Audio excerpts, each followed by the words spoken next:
Hello everyone, my name is Evelyn Ajmuda, and on Exposure today I have with me Engineer Ademola Ajayi.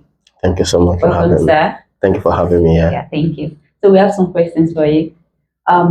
People talk about solar energy being the cheapest source of energy generation. Can you put this into a quantitative perspective, sir? Okay, thank you so much. I like the question, and but before we look at solar energy being the cheapest form of energy, we need to actually consider the alternatives, and we need to use a common factor that is common to all of them to actually compare them. And so I'll be choosing the basic unit of electrical energy, which is kilowatt hour, to actually compare these alternatives. So what are the alternatives? Let's start with the grid. So the national grid comes as an alternative.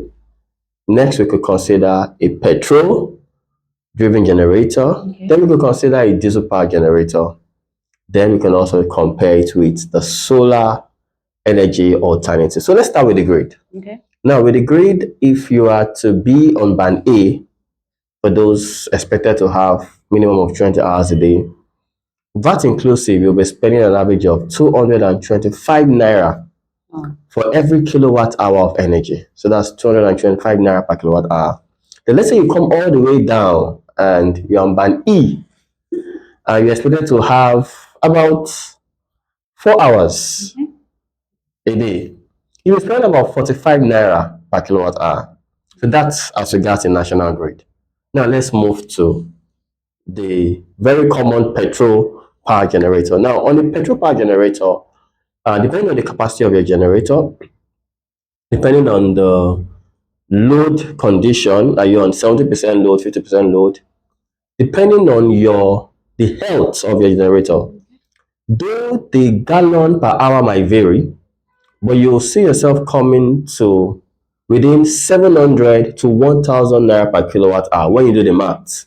I've actually done the math a couple of times. Then you can move to your diesel generator. Also, depending on those same factors, just the same factor with the petrol generator, you want to depend on the capacity also. You find out that you are on an average of 400 naira to 800 naira per kilowatt hour. Now, so we have the grid, we have the petrol generator, we have diesel. Then now let's come to solar energy. Now, when you talk about solar energy, you are going to be looking at the cost in three perspective, really. I'm going to look at what is the cost kilowatt hour for generation. That's with your PV models. Then what is the cost of conversion? Because you need an inverter to do the conversion, coming from the DC to the AC. Then what is the cost of storage? So I'll be breaking down these three aspects, these three costs components for the solar energy technology. So let's talk about generation. I did a life cycle cost analysis for a 1,075 watt PV model. I used the JA model as an example.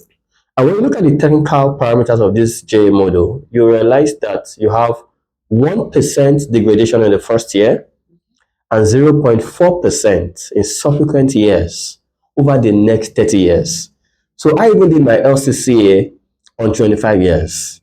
And so when I compared it with the cost of acquiring it, I realized that you are going to be, for that 25-year period, your cost per kilowatt hour will be about 4 naira per kilowatt hour. So maybe if you use, depending on the cost to buy it, maybe 5 naira per kilowatt hour, but it won't be 4 to 5 naira per kilowatt hour. So that's on the aspect of generation. So you can start to compare with the other sources. Now let's look at conversion.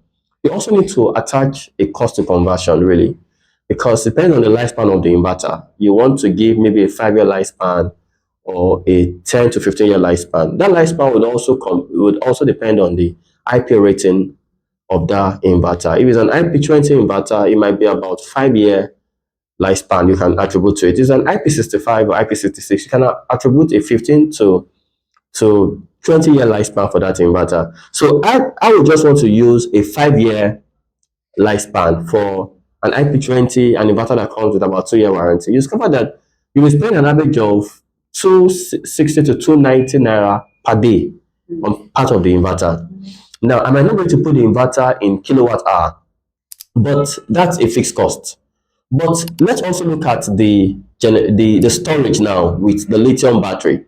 Now, I did a sample with a 5 kilowatt hour lithium battery, and a 5 kilowatt lithium battery for most brands is expected to have a cycle life of 6,000 cycles at 80% depth of discharge, which means that you can have cycle 1, cycle 2 to get to 6,000. So if I multiply 6,000 by 5 kilowatt hour, I'm having 30,000 kilowatt hour over the lifespan of that battery. If I take the cost of this battery, maybe about a million or a little bit above a million, and divide it by 30,000 kilowatt hour, I'll be getting about 35 naira to 40 naira per kilowatt hour on storage, depending on how much I actually paid for that battery. So if I'm going to be comparing it, I look at the grid, start from 225 to 45 naira. And the grid is meant to be the cheapest alternative, as in when you look at compared to the petrol generator and the diesel generator, but it is still far higher than the costs of solar energy if you get it right. So you can see that solar energy is indeed the cheapest form of energy technology available to the average Nigerian. Yeah, Okay. thank you very much. Okay, so what actually can be the limiting factors to acquiring this solar system? Hmm. In my perspective, I might want to put it to about four factors. And one is maybe if your energy bills Okay. is not taking a significant part of your income, you might not even consider it. In energy management, we always say that those that are prone to consider a cost reduction program, I will call solar technology a cost reduction program. Those that will consider it are those whose energy bills are taking a substantial part of their income. If you realize years ago, people were installing solar energy systems to have power in their house, to meet their energy needs. Now, people are installing solar energy setups to reduce their bills. And I actually fall under that category because before Ban A, I had just an inverter and a battery because we have over 20 hours of electricity, sometimes 24 hours, could be for a whole week where I stay in Lagos. So we're part of that those few people that have that. And the cost as at then before Ban A was not a concern. But when we moved to Ban A, and I was spending an average of 200,000 plus every month, no matter how much I tried, just for basic equipment like your air condition, just to have your refrigerators or your light, we were spending over 200,000 a month. And then it became a significant part of my income that I needed to pay attention to. So then I installed a solar setup. And I went from an average of 200,000 to 20,000 per month to about 20 to 25,000 naira per month. Wow. In fact, when I did my mathematics, what I'm going to save in 3 years, I'm on my second year now, what I'll save in 3 years is enough to actually pay for that whole setup. So my payback period is less than 3 years. So the first factor is that if your energy costs is not taking a significant part of your income, you might not consider it. Number two is that you're probably ignorant on the data, just like the question you asked me, on the quantitatives, on what you get to save when you compare them. So you might be ignorant on that. So that's another aspect. Then number three is that you might not actually even need this energy. We talk about energy, but some people don't actually need it. Some people they can live their life without it. Then number four could actually be costs. Maybe you cannot afford it, but at least we'll be considering it. So maybe you cannot afford it yet. So I feel that for most people, they will somehow fall under this. There might be other factors, but these are the factors I consider that might be limiting people one way or the other. Okay, Thank you you so very much. much. Okay, so let's talk about the system. Is it possible for people to maybe get some of the equipment and then upgrade, Okay, maybe build up on build it up on later. it later? Yes, we are in interesting times in solar energy technologies. In Okay. fact, one of the aspect I find interesting now that you can have a solar energy system, especially if you want to use it during the day, that is just your PV modules, that's your solar panels, and your inverter without battery. And you will realize that it will meet your daily need. Although I don't recommend this for people that don't have constant electricity, because what that means is that the moment the radiation from the sun drops, your equipment might go off. But just take, for example, somebody that stays in an area of Lagos that has above 20 hours of electricity a day, and all you have are your PV modules and your inverter, and probably you don't even have batteries yet. If you are generating, for example, maybe 3,000 watts from your PV module, and you're using maybe 2,000, it's not going to touch the grid at all. The grid will be there, but it will reach zero, provided you choose the right priorities, which is the solar utility battery priority, or your inverter, or whatever priority looks like it. But you make solar the first priority. It won't touch the grid. So for that kind of person, your aim is to reduce your daytime bills. You can do without the battery. The only time you feel the impact of the battery is when you have low radiation. And let's assume that you are using 2,000 watts. And your radiation, maybe, and your generation, due to maybe reduce the radiation from the sun, drops to maybe 1,000 watts. It will take the rest from the grid.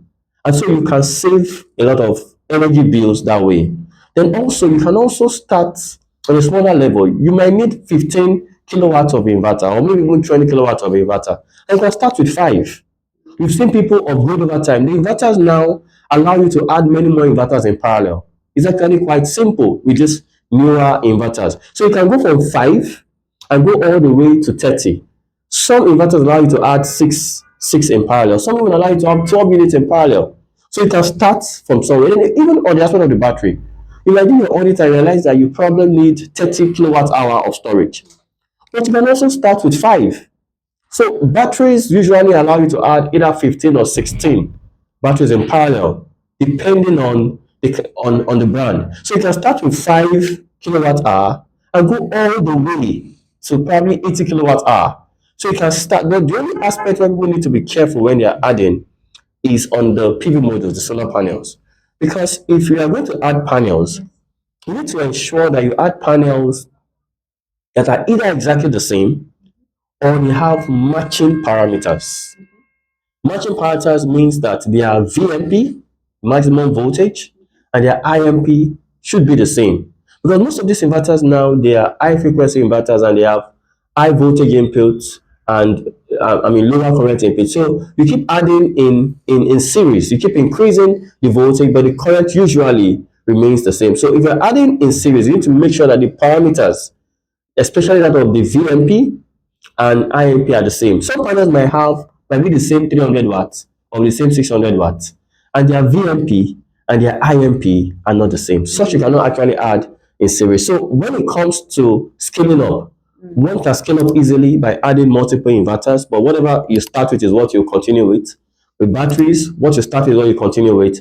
But for PV modules, you must be very careful when you're adding. But there's always an opportunity to build up. Oh, Yeah, that's thank you great. so much. Okay, so let's talk about finance. There are so many people that might not be able to meet up with the cost of installation at once.